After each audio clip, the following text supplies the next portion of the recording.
Rhapsody of Realities, October 25, 2020, Sunday.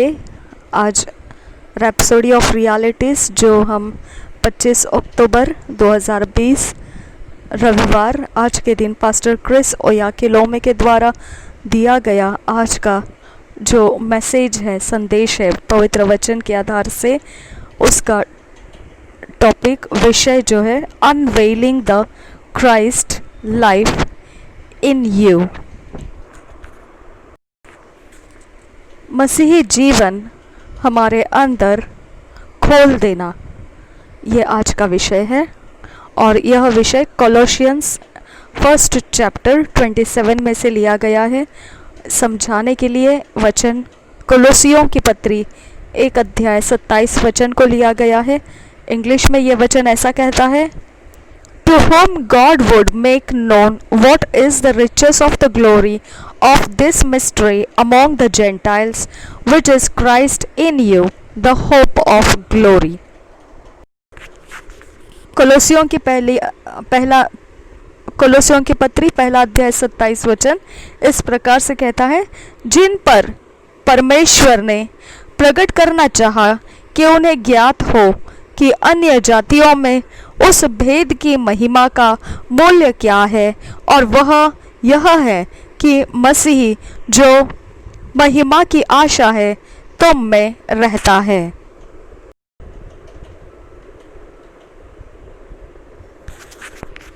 कोलोसियों की पत्री 1 अध्याय 27 वचन में यह विषय समझाने के लिए कि मसीह जीवन हम में प्रकट करना है, हम में से व्यक्त करना है, दर्शाना है, बताना है, खोल देना है। यह जो विषय है इसे समझाने के लिए कोलोसियों की पत्री 1 अध्याय 27 वचन में से पढ़ाया गया। यह वचन दोबारा हम पढ़ेंगे। जिन पर परमेश्वर ने प्रकट करना चाहा कि उन्हें ज्ञात हो कि अन्य जातियों में उस भेद की महिमा का मूल्य क्या है, और वह यह है कि मसीह जो महिमा की आशा है तुम में रहता है। Christianity is the outworking of the word of God in a human person. मसीहियत जो है वो परमेश्वर का वचन सबके सामने काम करता हुआ दिखाई देने वाला ऐसा मनुष्य के व्यक्ति में है।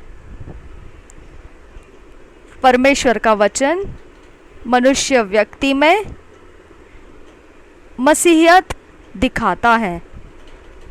मसीहियत कैसे दिखाता है? परमेश्वर का वचन काम करता है मसीहियों में। परमेश्वर का वचन जब काम करता है मसीहियों में, तब मसीहियत उस इंसान के अंदर, उसके व्यक्ति में दिखाई देता है। As a Christian, you are essentially the image of Christ. Every step you take should be the expression of the divine life in you. जैसे कि हम मसीही हैं, यह बहुत ज़रूरी और मायने रखता है कि मसीह का हमारे अंदर रूप होना है। और बहुत ज़्यादा जब हम ज़िंदगी के अंदर जी रहे हैं तो वह परमेश्वर ने रखे हुए ईश्वरीय जीवन ही हमने अपने अंदर से हर फैसले में प्रकट करते हुए दिखाना है। हमारे हर एक कदमों में हमने जो भी रास्ते लेना है उसमें परमेश्वर ने रखा हुआ ईश्वरीय जीवन हम में से दिखाई देना चाहिए, प्रकट होता हुआ प्राप्त होना चाहिए। That's how Jesus lived when he walked the earth. और उसी प्रकार से यीशु मसीह इस पृथ्वी पर रहते समय जीवन को जिया है। He was the manifestation of God, the expression of the divine life.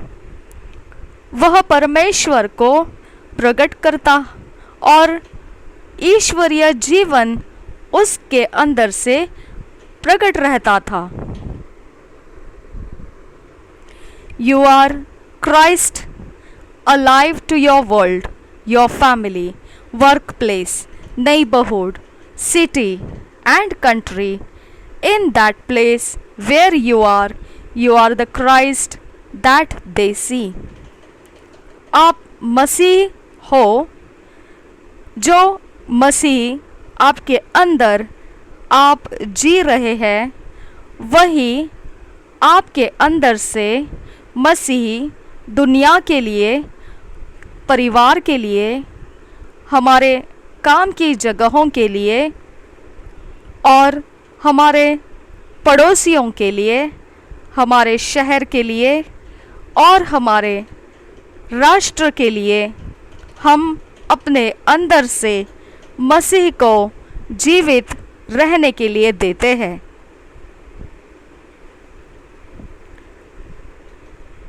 In that place where you are the Christ that they see. अब इन सारी जगहों में जब आप कहाँ पर भी हो, कहीं पर भी हो, वहाँ पर आप मसीही दिखने के लिए अपने अंदर से रखते हो ताकि उसे लोग देख सके। तो हमको मसीही देखते हैं, हमारे अंदर से मसीहियत दिखाई देती है लोगों को जब हम उनके बीच में मसीही जीवन हमारे अंदर से जी रहे होते हैं। Therefore, your words and actions, the life you live, the way you do the things you do, should express the Christ nature in you. अब यही कारण बनता है कि हमारा शब्द और हमारे व्यवहार, हमारे जीवन का जीने का तरीका और किस प्रकार से हम चीज़ों को करते हैं जो हमने करना है, यह सब कुछ के अंदर हमारे अंदर से मसीही स्वभाव दिखना चाहिए, प्रकट होना चाहिए। When people look at you, जब लोग हमें देखते हैं, they should see the glory of the new creation. तो उनको जब हमें देखेंगे तो हम में जो नया सृष्टि हो चुका है उसकी महिमा उनको दिखाई देनी चाहिए। You are a God carrying vessel. आप परमेश्वर को अपने अंदर लिए हुए चलने वाला बर्तन हो। Carry this consciousness with you today. इसी का होश आप अपने अंदर आज बनाए रखिए और इसे लिए हुए चलिए। This is God's dream for your life. यही परमेश्वर का आपके लिए, आपके जीवन के विषय में स्वप्न है। True success is God manifesting and expressing himself in and through you. जो सच्चा सफलता होता है वह परमेश्वर प्रकट होना और परमेश्वर ने अपने आप को प्रकट करना हमारे बीच में और हमारे द्वारा, यही सच्चा सफलता है। It's how much his personality and character are revealed through you. और जब इसकी मात्रा हम देखते हैं तो वह सफलता की मात्रा उस पर निर्भर है जो हमारे कितना भाग वो अपने व्यक्तिमत्व को प्रदर्शित करने के लिए इस्तेमाल करता है। उसके चरित्र हम में से हमारे द्वारा प्रकट होने के लिए वो हमारा इस्तेमाल करता है। जितना वो हमारा इस प्रकार से उपयोग करेगा उसमें दिखाई देता है उतना हमारा सफलता का मात्रा है। Your goal therefore should be to always reveal him. यही कारण है कि अब हमारा ध्येय, मकसद केवल यही होना चाहिए कि हमेशा परमेश्वर हम में से प्रकट हो और हम उसी को हम में से प्रकट होने दे। Everything you do should be about one thing only, the manifestation of the Christ life in you, His perfection and righteousness expressed through you. Hallelujah. हर एक चीज़ जब भी अब करेंगे तो एक और एक अकेली बात चीज़ हमने यहाँ पर करना है, वह है मसीही जीवन हम में से प्रकट होने देना, मसीही सिद्धता और धार्मिकता हमारे द्वारा प्रकट होने देना है। Hallelujah, hallelujah. कबूली, कन्फेशन, पहले हम इंग्लिश में कन्फेस करेंगे, फिर हिंदी में कबूली, यही कबूली को करेंगे। क्राइस्ट इज़ अलाइव इन मी। आपने हमारे पीछे पीछे बोलना है। जो कबूल मेरे साथ करना चाहते हैं वो इंग्लिश में जब बोलेंगे तो इंग्लिश की आप कबूली मेरे पीछे पीछे बोलिए, और जो हिंदी में कबूल करना चाहेंगे वो जब मैं हिंदी में बोलूँगी तब आपने हिंदी में मेरे पीछे बोलना है। Okay. Christ is alive in me and has settled and made his home in the quarters of my heart by faith. His nature, personality and character are revealed through me. My thoughts, words and actions are the manifestations of His perfection and righteousness. Hallelujah. अब हम हिंदी में इसे कबूल करेंगे। मसीह मुझ में जीवित है और मुझ में रहता है।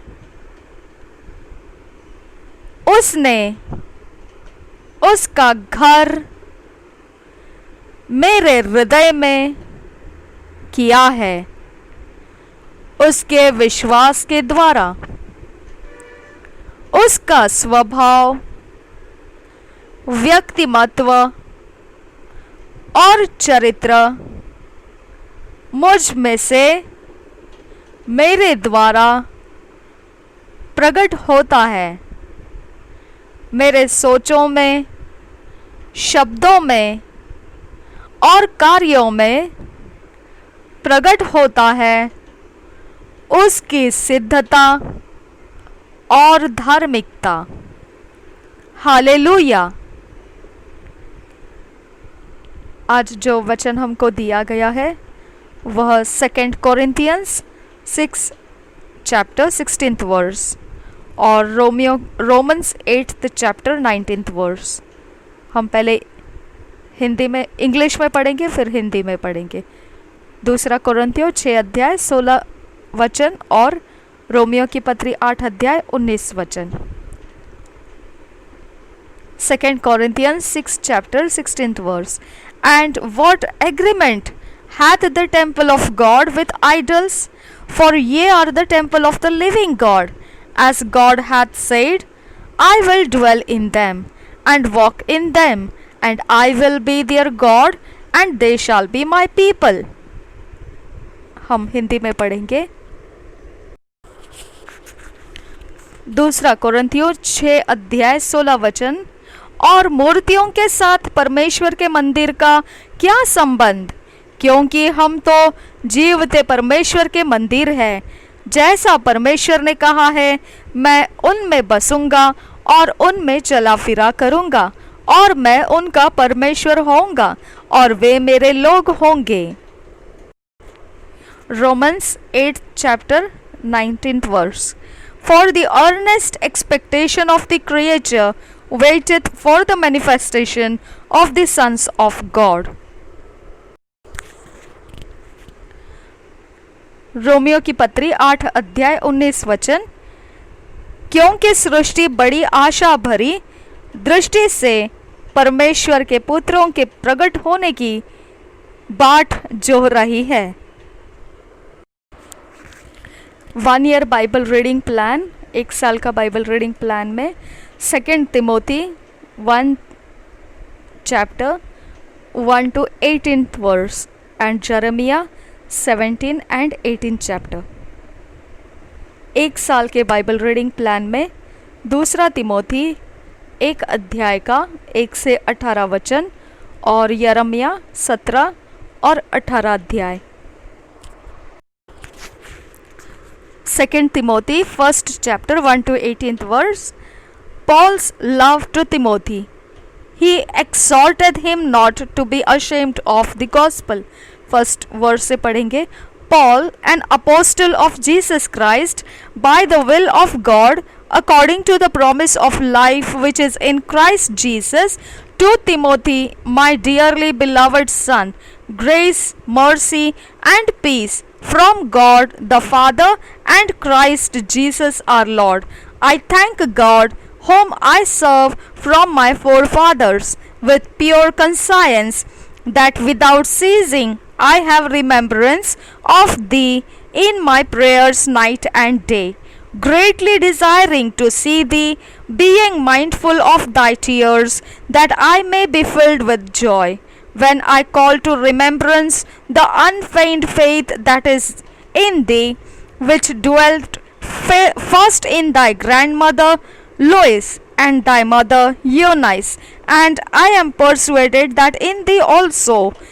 Wherefore I put thee in remembrance, that thou stir up the gift of God which is in thee by the putting on of my hands. For God hath not given us the spirit of fear, but of power and of love and of a sound mind.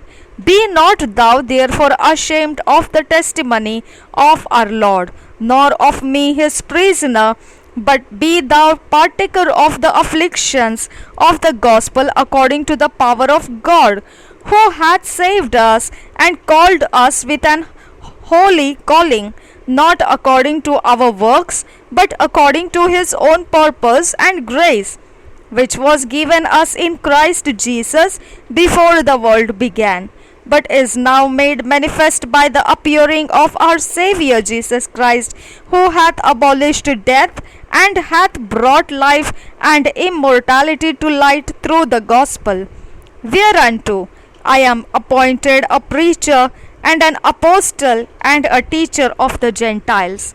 For the which cause I also suffer these things, nevertheless I am not ashamed of, for I know whom I have believed, and am persuaded that he is able to keep that which I have committed unto him against that day. Hold fast the form of sound words which thou hast heard of me, in faith and love which is in Christ Jesus. That good thing which was committed unto thee, keep by the Holy Ghost which dwelleth in us. This thou knowest, that all they which are in Asia he turned away from me, of whom are Phygellus and Hermogenes. The Lord give mercy unto the house of Onesiphorus, and for he oft refreshed me, and was not ashamed of my chain. But when he was in Rome, he sought me out very diligently, and found me. The Lord grant unto him that he may find mercy of the Lord in that day. And in how many things he ministered unto me at Ephesus, thou knowest very well. 2 तिमोथियुस 1 अध्याय 1 वचन से 18 वचन तक। अभिवादन। पौलुस की ओर से, जो उस जीवन की प्रतिज्ञा के अनुसार जो मसीह यीशु में है, परमेश्वर की इच्छा से मसीह यीशु का प्रेरित है, प्रिय पुत्र तिमोथियुस के नाम परमेश्वर पिता और हमारे प्रभु मसीह यीशु की ओर से तुझे अनुग्रह और दया और शांति मिलती रहे। धन्यवाद और प्रोत्साहन। तीसरा वचन से आगे, जिस परमेश्वर की सेवा मैं अपने बाप दादों की रीति पर शुद्ध विवेक से करता हूँ, उसका धन्यवाद हो कि मैं अपनी प्रार्थनाओं में तुझे लगातार स्मरण करता हूँ और तेरे आंसुओं की सुधि कर करके रात दिन तुझसे भेंट करने की लालसा रखता हूँ कि आनंद से भर जाऊं। मुझे तेरे उस निष्कपट विश्वास की सुधि आती है जो पहले तेरी नानी लोइस और तेरी माता यूनिके में था, और मुझे निश्चय है कि तुझ में भी है। इसी कारण मैं तुझे सुधि दिलाता हूँ कि तू परमेश्वर के उस वरदान को जो मेरे हाथ रखने के द्वारा तुझे मिला है प्रज्वलित कर दे, क्योंकि परमेश्वर ने हमें भय की नहीं पर सामर्थ और प्रेम और संयम की आत्मा दी है। इसलिए हमारे प्रभु की गवाही से और मुझसे जो उसका कैदी हो लज्जित न हो, पर उस परमेश्वर के सामर्थ के अनुसार सुसमाचार के लिए मेरे साथ दुख उठा, जिसने हमारा उद्धार किया और पवित्र बुलाहट से बुलाया, और यह हमारे कामों के अनुसार नहीं पर उसके उद्देश्य और उस अनुग्रह के अनुसार है जो मसीह यीशु में सनातन से हम पर हुआ है। पर अब हमारे उद्धारकर्ता मसीह यीशु के प्रकट होने के द्वारा प्रकाशित हुआ, जिसने मृत्यु का नाश किया और जीवन और अमरता को उस सुसमाचार के द्वारा प्रकाशमान कर दिया, जिसके लिए मैं प्रचारक और प्रेरित और उपदेशक भी ठहरा। इस कारण मैं इन दुखों को भी उठाता हूँ, पर लजाता नहीं, क्योंकि मैं उसे जिस पर मैंने विश्वास किया है जानता हूँ, और मुझे निश्चय है कि वह मेरी धरोहर की उस दिन तक रखवाली कर सकता है जो खरी बातें तूने मुझसे सुनी है। उनको उस विश्वास और प्रेम के साथ जो मसीह यीशु में है अपना आदर्श बनाकर रख, और पवित्र आत्मा के द्वारा जो हम में बसा हुआ है इस अच्छी धरोहर की रखवाली कर। तो जानता है कि आसिया वाले सब मुझ से फिर गए हैं, जिनमें फुगिलुस और हिरमोगिनस है। उन्हें सिफुरोस के घराने पर प्रभु दया करे, क्योंकि उसने बहुत बार मेरे जी को ठंडा किया और मेरी जंजीरों से लज्जित न हुआ। पर जब वह रोम में आया तो बड़े यत्न से ढूंढकर मुझसे भेंट की। प्रभु करे कि उस दिन उस पर प्रभु की दया हो, और जो जो सेवा उसने इफिसुस में की है उन्हें भी तो भली भांति जानता है। Jeremiah 17th chapter, captivity of Judah for sin, trust in man cursed, in God blessed. The deceitful heart cannot impose upon God. In God alone is sure salvation. First verse से पढ़ेंगे। The sin of Judah is written with a pen of iron and with the point of a diamond. It is graven upon the table of their heart and upon the horns of your altars. Whilst their children remember their altars and their groves by the green trees upon the high hills, O my mountain in the field, I will give thy substance and all thy treasures to the spoil, and thy high places for sin, throughout all thy borders, and thou even thyself shalt discontinue from thine heritage that I gave thee, and I will cause thee to serve thine enemies in the land which thou knowest not, for ye have kindled a fire in mine anger, which shall burn forever. Thus saith the Lord, cursed be the man that trusteth in man, and maketh flesh his arm, and whose heart departed from the Lord. For he shall be like the heareth in the desert, and shall not see when good cometh, but shall inhabit the parched places in the wilderness, in a salt land and not inhabited. Blessed is the man that trusteth in the Lord, and whose hope the Lord is. For he shall be as a tree planted by the waters, and that spreadeth out her roots by the river, and shall not see when heat cometh, but her leaf shall be green, and shall not be careful in the year of drought, neither shall cease from yielding fruit.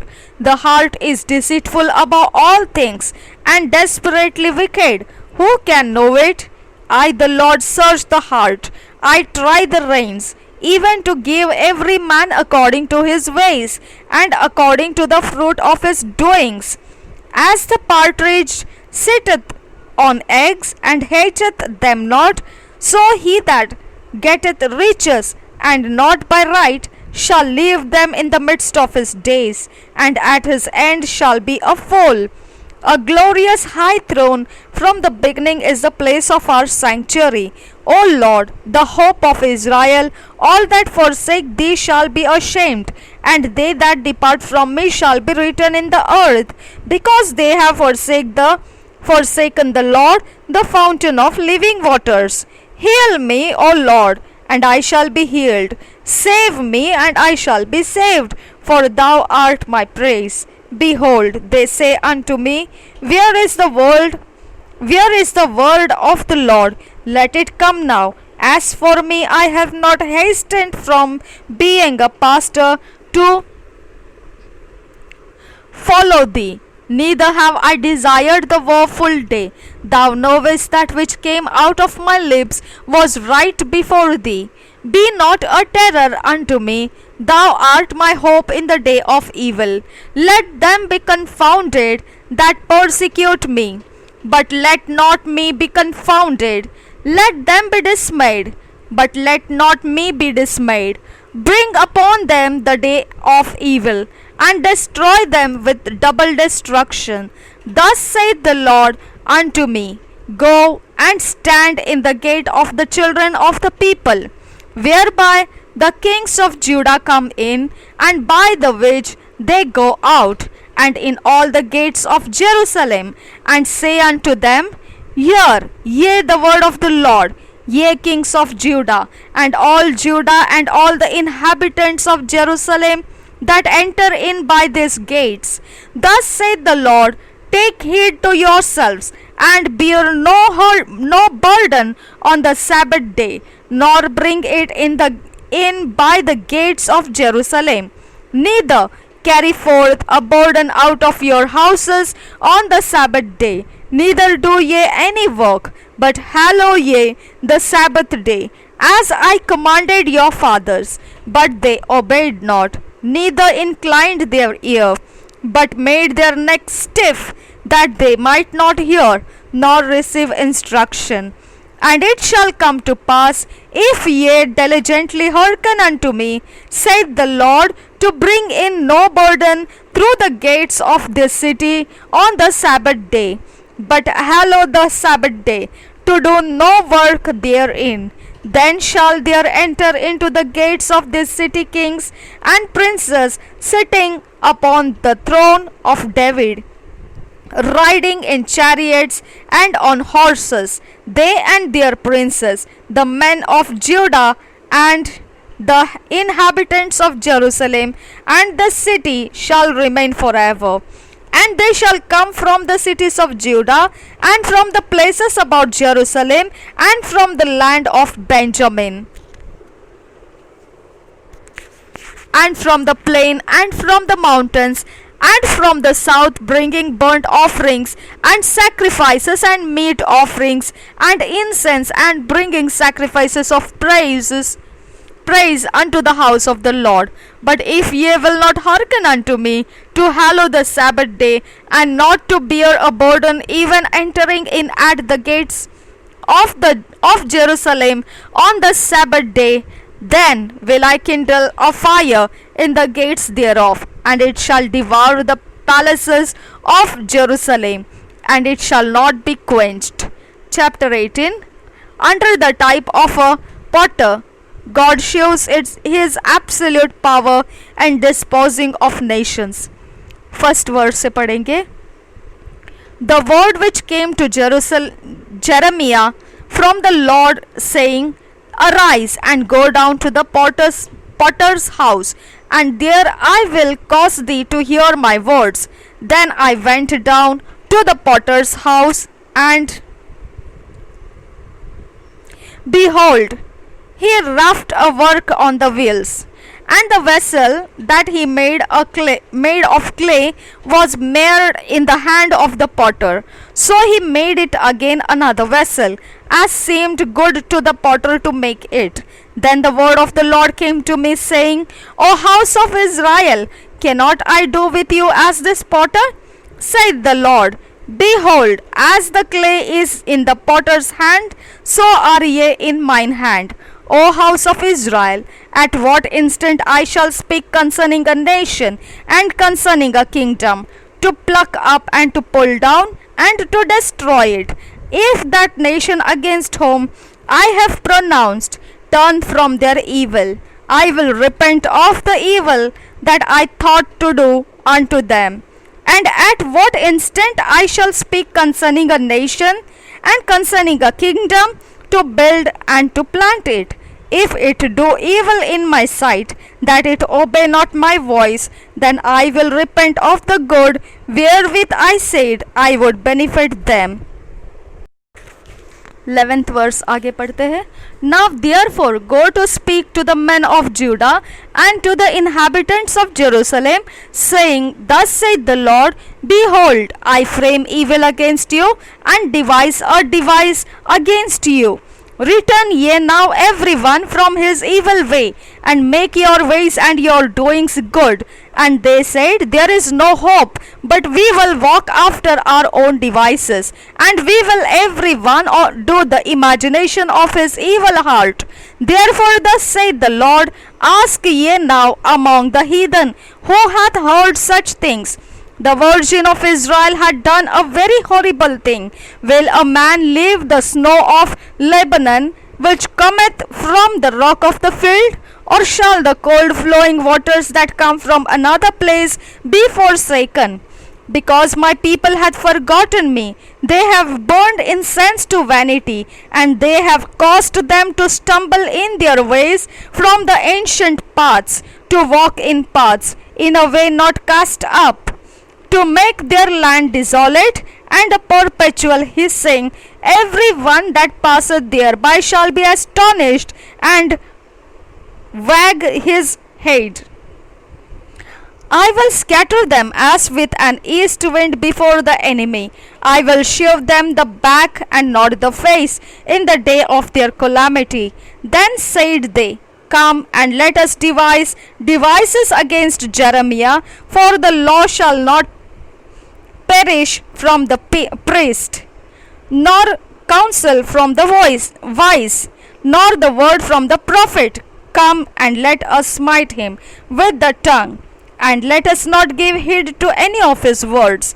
Give heed to me, O Lord, and hearken to the voice of them that contend with me.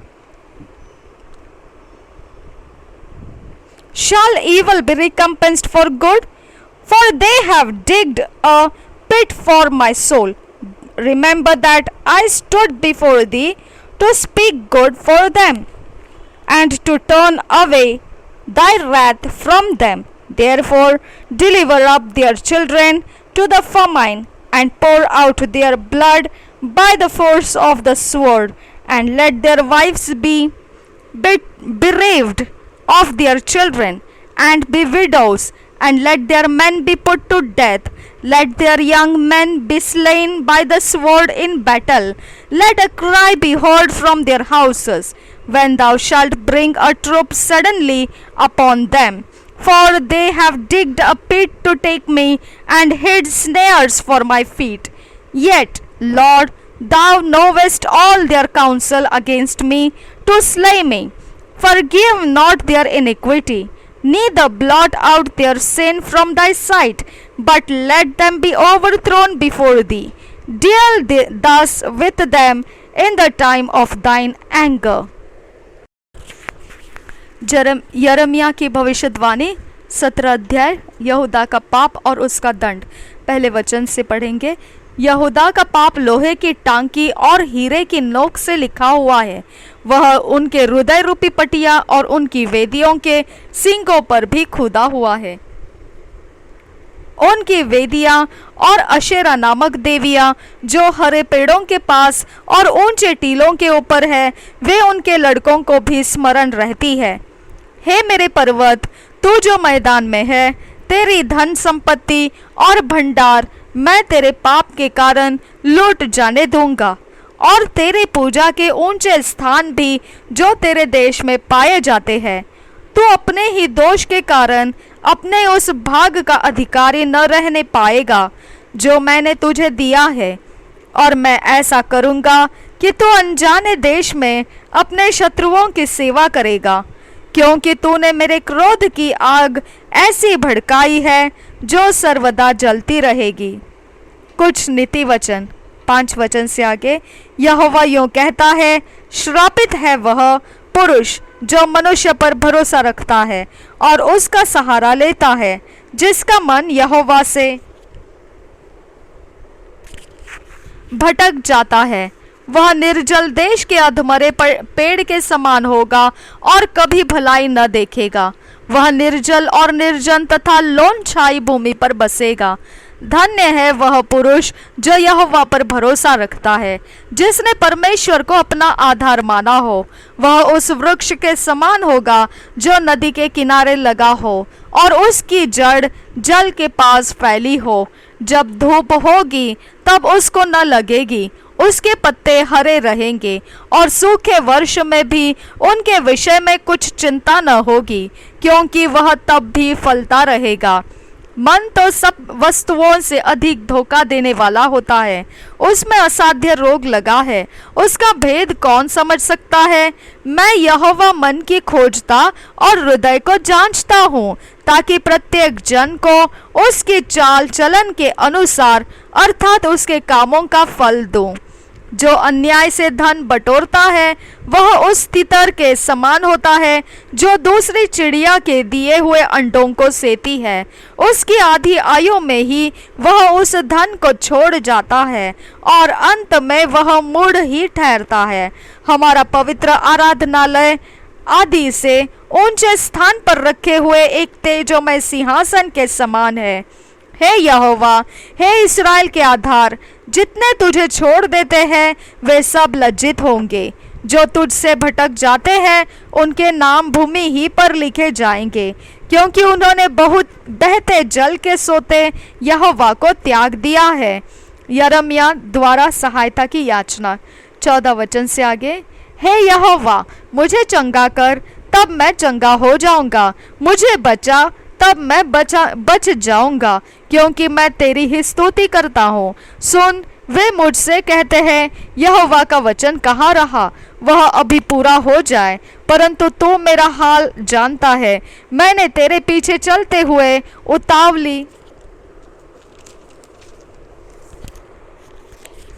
उतावली करके चरवाहे का काम नहीं छोड़ा, न मैंने उन आने वाली विपत्ति के दिन की लालसा की है। जो कुछ मैं बोला वह तुझ पर प्रकट था। मुझे न घबरा, संकट के दिन तू ही मेरा शरण स्थान है। हे यहोवा, मेरी आशा टूटने न दे। मेरे सताने वालों ही की आशा टूटे, उन्हीं को विस्मित कर, परंतु मुझे निराशा से बचा। उन पर विपत्ति डाल और उनको चकनाचूर कर दे।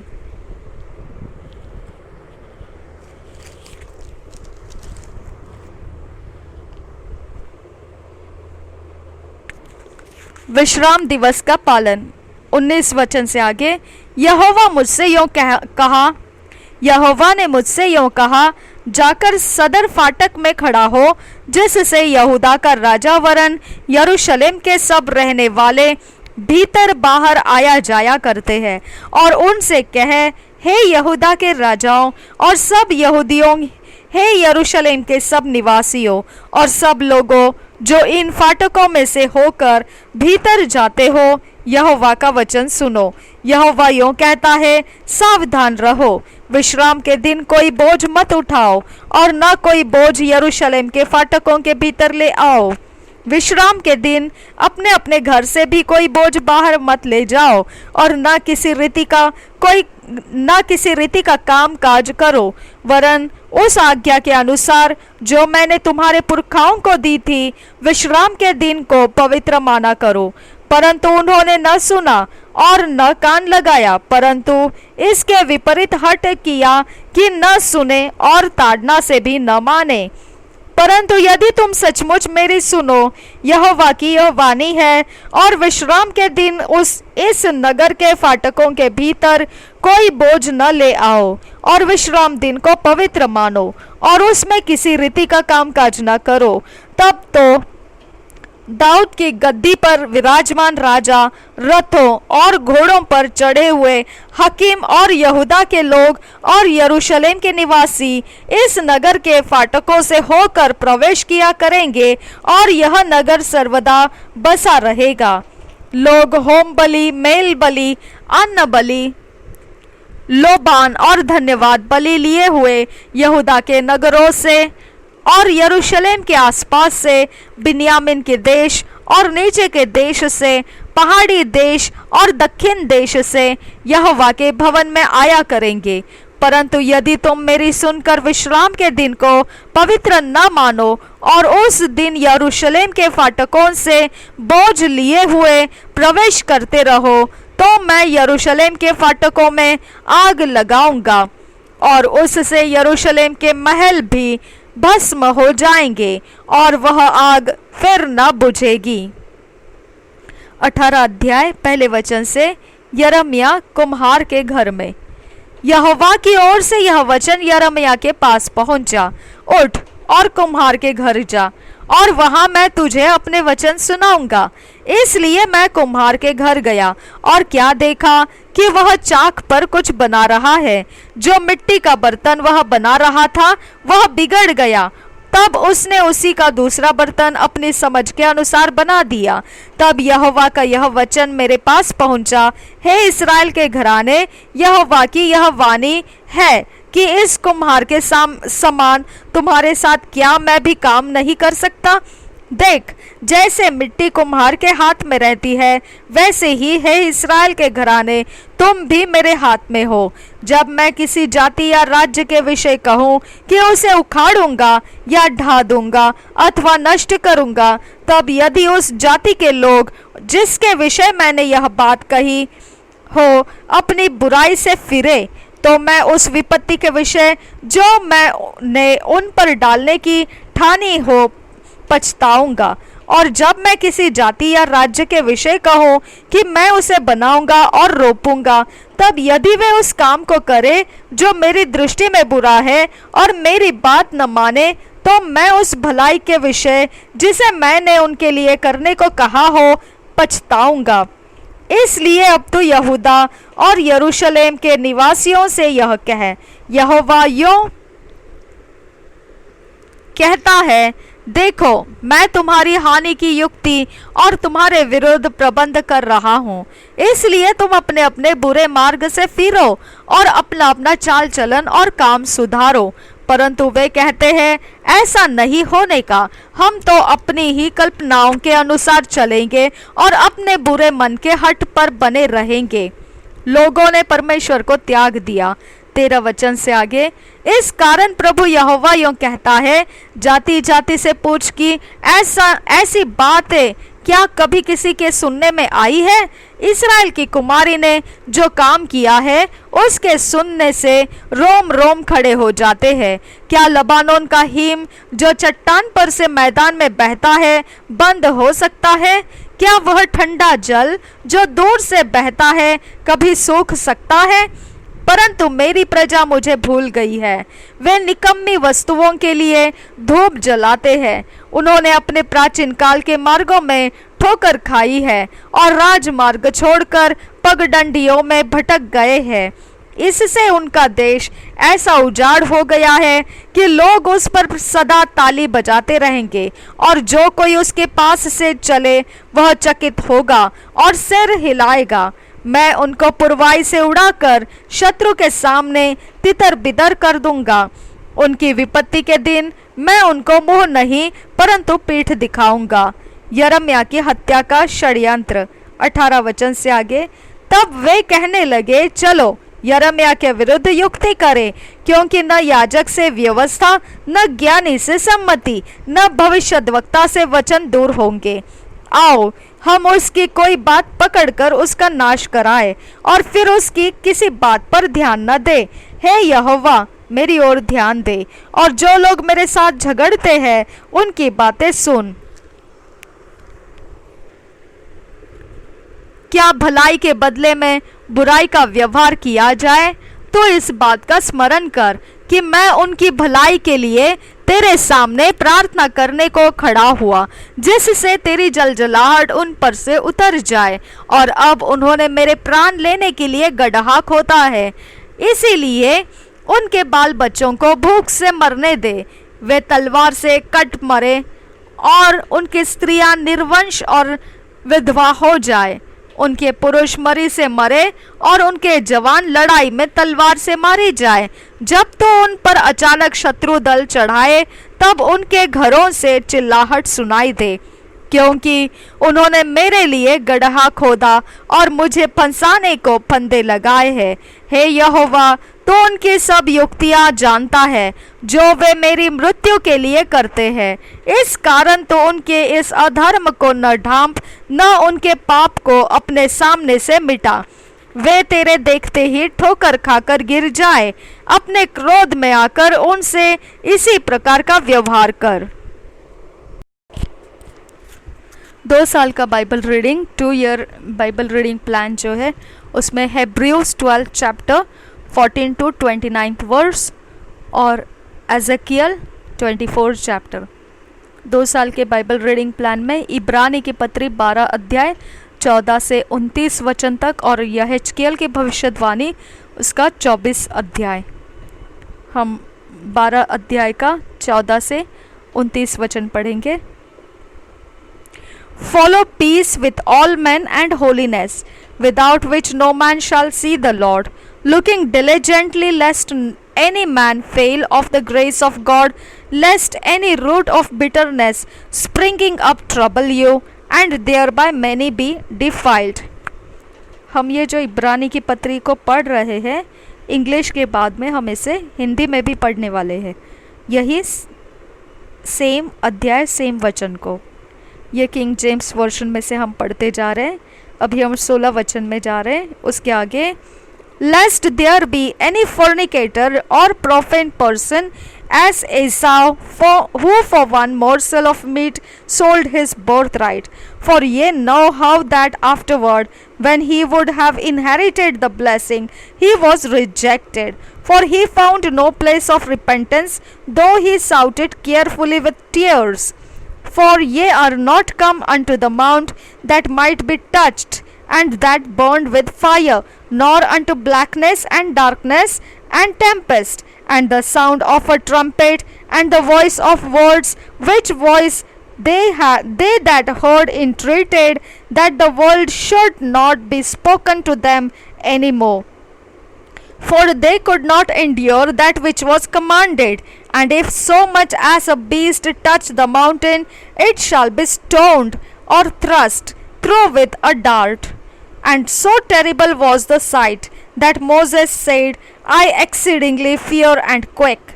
But ye are come unto Mount Sion, and unto the city of the living God, the heavenly Jerusalem, and to an innumerable company of angels, to the general assembly and the church of the firstborn which are written in heaven, and to God the judge of all, and to the spirits of just men made perfect, and to Jesus the mediator of the new covenant, and to the blood of sprinkling that speaketh better things than that of Abel.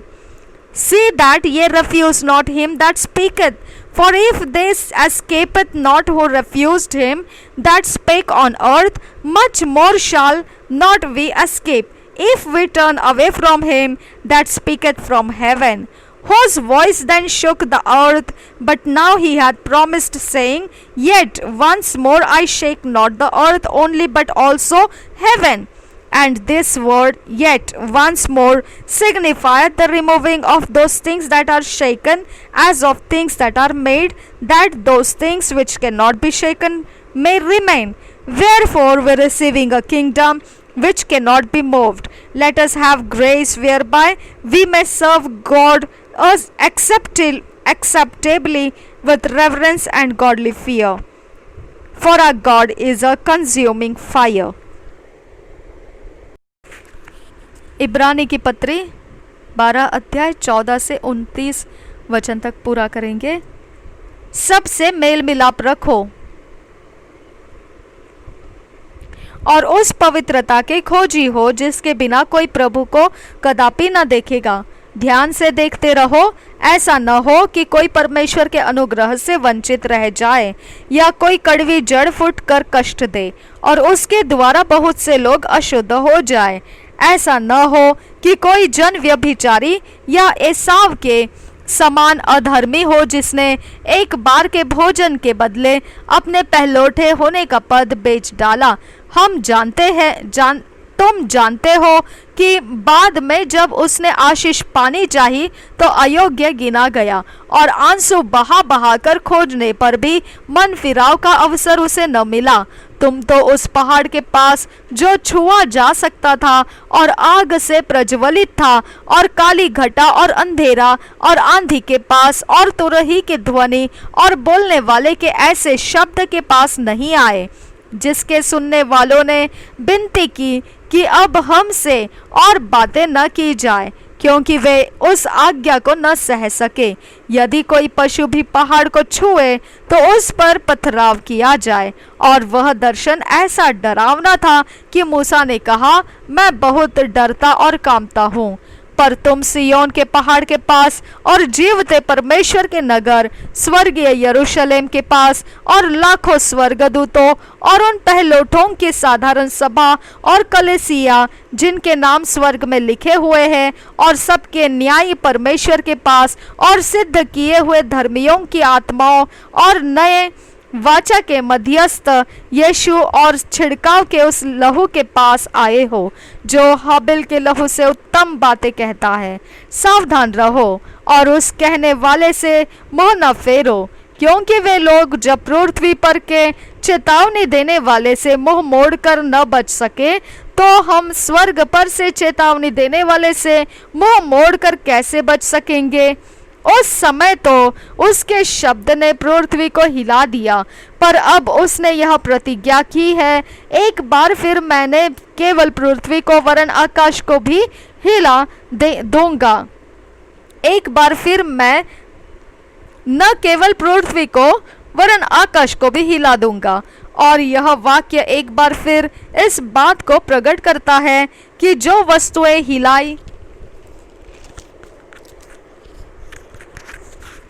हिलाई जाती है वे सृजी हुई वस्तुएं होने के कारण टल जाएगी, ताकि जो वस्तुएं हिलाई नहीं जाती वे अटल बनी रहे।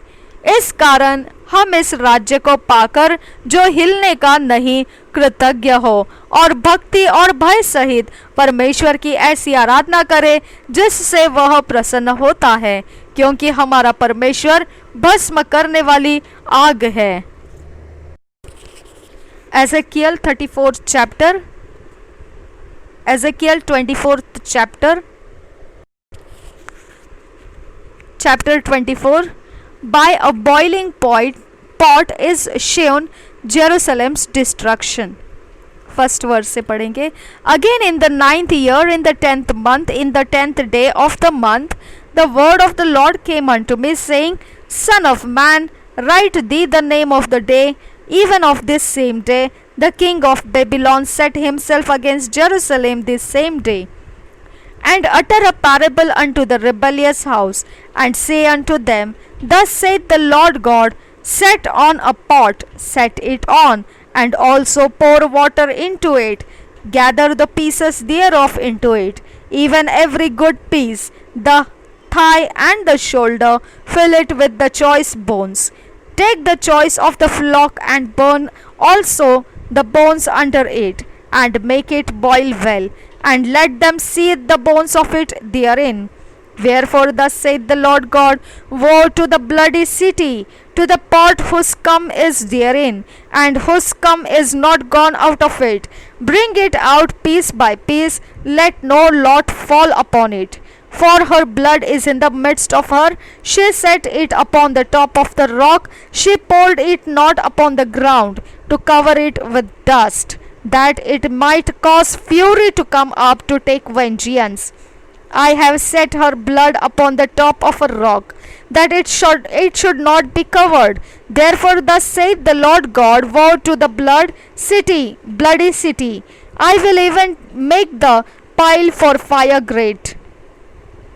Heap on wood, kindle the fire, consume the flesh, and spice it well, and let the bones be burned. Then set it empty upon the coals thereof, that the brass of it may be hot, and may burn, and that the filthiness of it may be molten in it, that the scum of it may be consumed. She hath wearied herself with lies, and her great scum went not forth out of her. Her scum shall be in the fire. In thy filthiness is lewdness, because I have purged thee, and thou wast not purged. Thou shalt not be purged from thy filthiness any more, till I have caused my fury to rest upon thee. I, the Lord, have spoken it. It shall come to pass, and I will do it. I will not go back, neither will I spare, neither will I repent. According to thy ways and according to thy doings shall they judge thee, saith the Lord God. Also the word of the Lord came unto me, saying, Son of man, behold, I take away from thee the desire of thine eyes with a stroke, yet another shalt thou mourn nor weep, neither shall thy tears run down. Forbear to cry, make no mourning for the dead. Bind the tire of thine head upon thee, and put on thy shoes upon thy feet, and cover not thy lips, and eat not the bread of men. So I spake unto the people in the morning, and at evening my wife died, and I did in the morning as I was commanded. And the people said unto me, Wilt thou not tell us what these things are to us, that thou doest so? Then I answered them, The word of the Lord came unto me, saying, Speak unto the house of Israel, Thus saith the Lord God, Behold, I will profane my sanctuary, the excellency of your strength, the desire of your eyes, and that which your soul pitieth, and your sons and your daughters whom ye have left shall fall by the sword. And ye shall do as I have done. Ye shall not cover your lips, nor eat the bread of men. And your tires shall be upon your heads, and your shoes upon your feet. Ye shall not mourn nor weep, but ye shall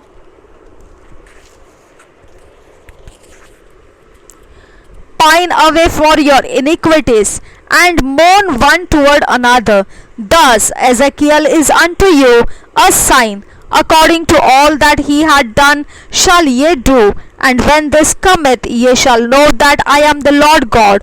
Also thou, son of man, shall it not be in the day when I take from them their strength, the joy of their glory, the desire of their eyes, and that whereupon they set their minds, their sons and their daughters, that he that escapeth in that day shall come unto thee, to cause thee to hear it with thine ears.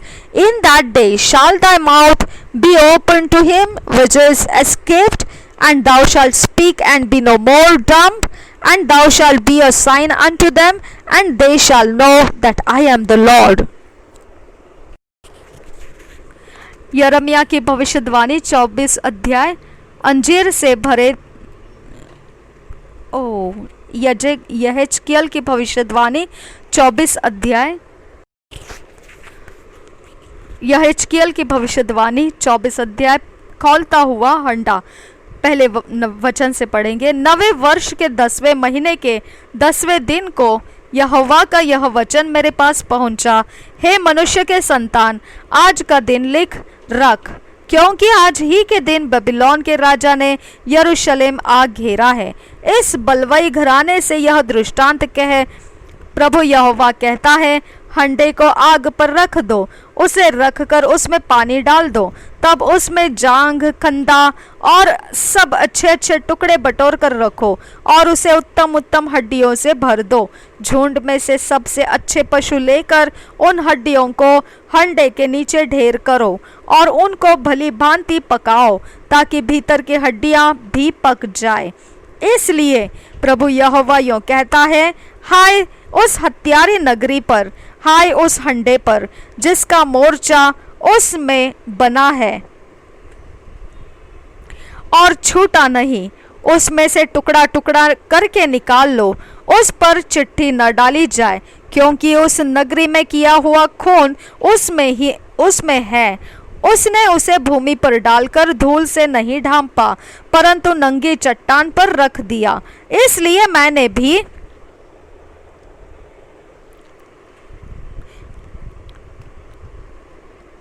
मैंने भी उसका खून नंगी चट्टान पर रखा है, कि वह ढंप न सके और कि बदला लेने को जलजलाहट भड़के।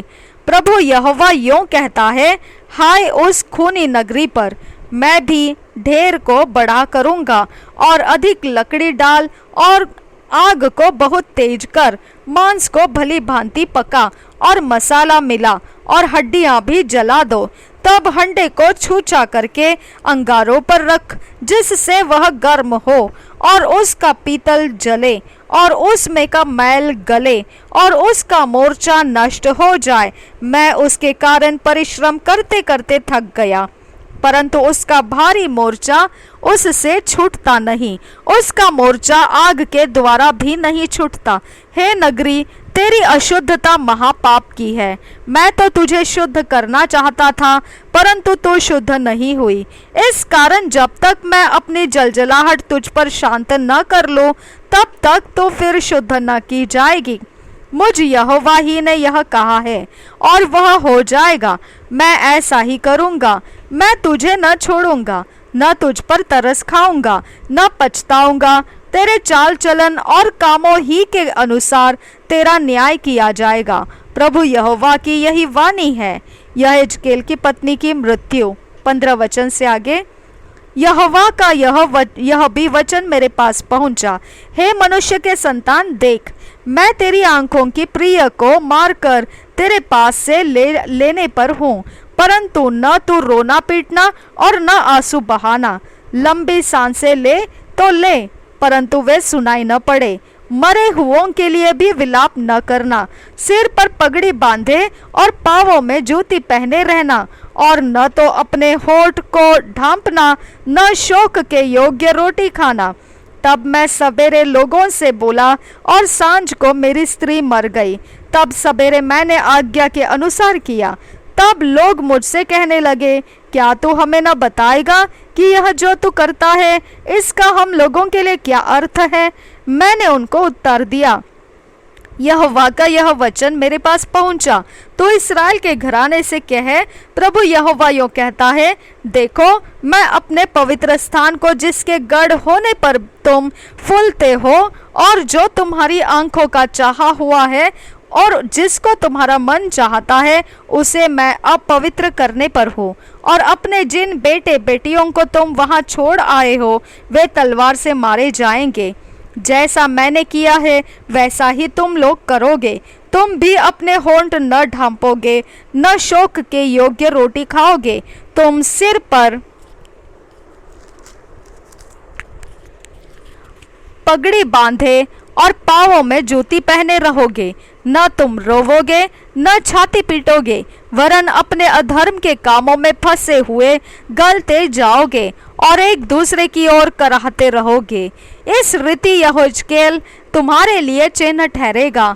जैसा उसने किया, ठीक वैसा ही तुम भी करोगे। जब यह हो जाए, तब तुम जान लोगे कि मैं परमेश्वर यहोवा हूँ। हे मनुष्य के संतान, क्या यह सच नहीं कि जिस दिन मैं उनका दृढ़ गढ़, उनकी शोभा और हर्ष का कारण और उनके बेटे बेटियों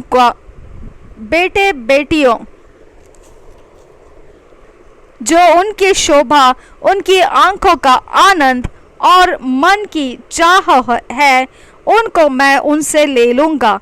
उसी दिन जो भाग कर बचेगा वह तेरे पास आकर तुझे समाचार सुनाएगा। उसी दिन तेरा मुंह खुलेगा और तू फिर चुप न रहेगा, परंतु उस बचे हुए के साथ बातें करेगा। इस प्रकार तू इन लोगों के लिए चिन्ह ठहरेगा और ये जान लेंगे कि मैं यहोवा हूँ। प्रभु यीशु हम सब के साथ बना रहे। प्रभु यीशु मसीह हम सब के साथ बना रहे। आमीन, आमीन, आमीन।